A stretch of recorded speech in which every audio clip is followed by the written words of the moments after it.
This is Professor Yana Fandakova, and she has one very important thing that she wants you to know about kids. Welcome back to Season 2 of 60 Second Scientist.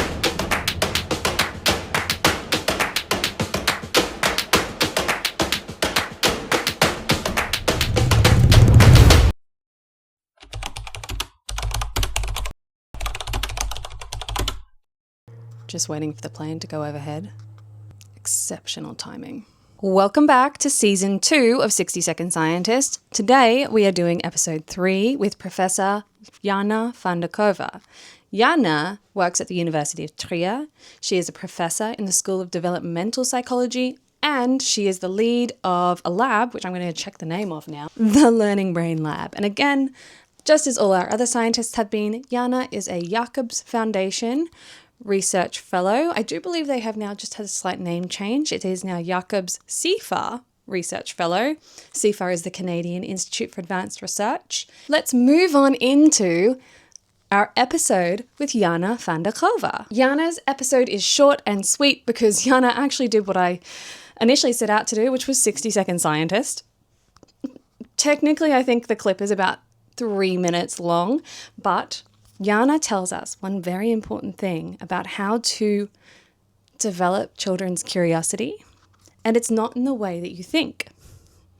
It's in a way that we really struggle with as parents, and I say that in the video, so I'm going to just stop teasing it now, and I'm just going to let you watch the brilliance that is Yana because she explained it perfectly, and I really don't need to try any harder. So let's go. What's your name? What's your title? Where do you work? I'm Yana. Mm-hmm. I'm a professor of developmental psychology at the University of Trier. Mm-hmm. This is in Germany. Okay, Yana, what do you want the world to know about kids? What I would love the world to know about kids is that kids, especially when they're young, should be given a lot of opportunity to play and explore. And what I really mean by this is that kids should be given the opportunity to make a lot of errors. What this means for us, however, it's a little difficult, right? Because it means we need to create a setup where they are allowed to make errors. So imagine, you're baking a cake. This means allowing your kid to break the egg, which will go wrong, and you know for sure, but they'll learn from this error. And I think creating those opportunities is really helpful to also help children become more curious over time. Now, I can find it a little bit intense to have my child always in the kitchen with me, wanting to crack eggs. So how do I navigate this? What do you think? Like, should we do it all the time or just have specific scenarios set up for when we can do it? Oh, doing it all the time would be absolutely exhausting. And the idea of this exploration is that it creates opportunity for children, but these opportunities are meaningful only as far as they don't become a burden for us. Because part of this play involves also parents or caregivers. And so I would be probably somewhere in between. Let's create opportunities. We don't need to do it all the time, but whenever the circumstances are right, it's one of the really easy things that we can do to spend some quality time with our children while creating a learning opportunity. Yeah, so if we mentally prepare ourselves for specific occasions when we can allow our children to experiment and fail and not intervene, even though we might see them about to make a mistake, but we let them make it anyways, and then we help them learn out of that mistake, that is when it's going to be most powerful. Exactly. And to do so, we need to also be relatively, we need to be there in the moment. And this is really difficult to do if we're exhausted, if we're tired after a long day, if we're stressed about other things.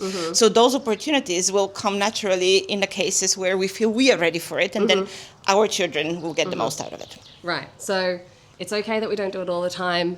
Totally fine. And it's okay to mentally prepare ourselves for some of the time. It's just a great thing to keep in mind is to let kids make mistakes in safe environments where they can be taught.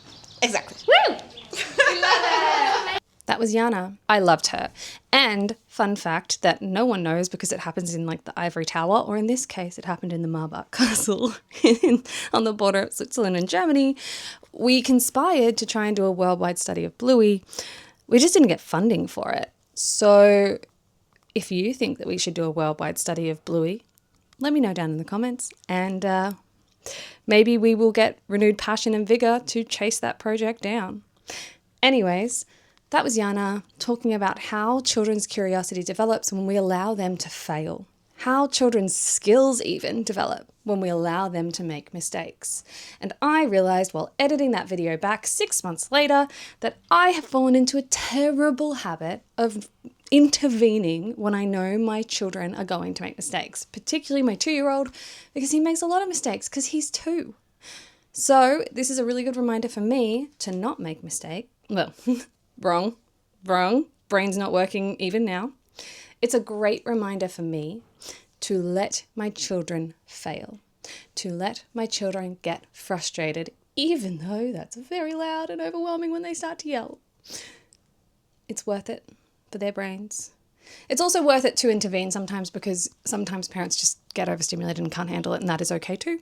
We're not judging, we are just supporting other parents through this endeavour, maybe giving one more opportunity where you would always have otherwise intervened, is all your child needs to explore their skill set and hone them and also develop their own curiosity.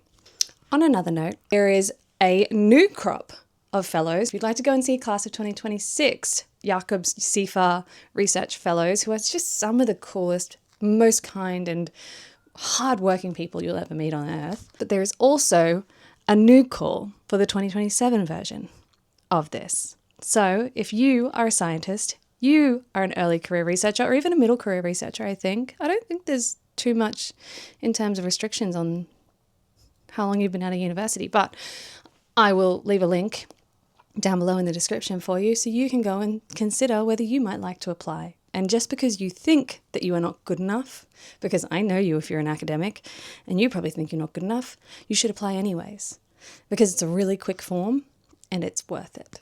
I'm here to tell you that you matter, you're a great scientist, and don't let anyone tell you that it's not worth even bothering applying because they told me that over and over again, and I'm a Jacobs Fellow too. I have some really sad news. This is the last episode of 60 Second Scientist for 2025. I know, you don't have to hold it in, let the tears flow, it's fine. However, I made the poor choice of starting the season in the silly season, and that was really, really silly. So we're going to pause for our Christmas break, and I will return with episode 4 of 60 Second Scientist in the new year. I'm currently making up the date as I speak to you. Let's call it the 3rd Tuesday of January. I have no idea what that date is. I will put it on the screen. But the 3rd Tuesday of January is when I will return with episode 4. And hopefully we will run almost uninterrupted from episode 4 to 20. That's going to bring us to the middle of the year and the next Jacob's annual meeting. So maybe we'll just keep going all year long. I don't know. I'm getting really tired. I'm really overwhelmed. It's the end of the year. I'm exhausted. So I hope you loved episode 3. I hope you're enjoying season 2 so far. And if you start scrolling through the Jakob CIFAR research fellows between 2023 and 2026 and see who is in there, drop a comment down below of who you wish you could hear from. And maybe, just maybe, we'll assign them to episode 4 if we have their interview. And maybe, if we don't, I'll make it my mission to interview them next June. Anyways, I hope you enjoyed this. Do all the things that you're meant to do on YouTube. Like, comment, subscribe. What else do you do? Share it online. I need to script these, I have become aware of. And I hope you really enjoyed these scientists as much as I did. I've rambled far too long. I'm going to say goodbye now. Bye, and see you on the 3rd Tuesday in January.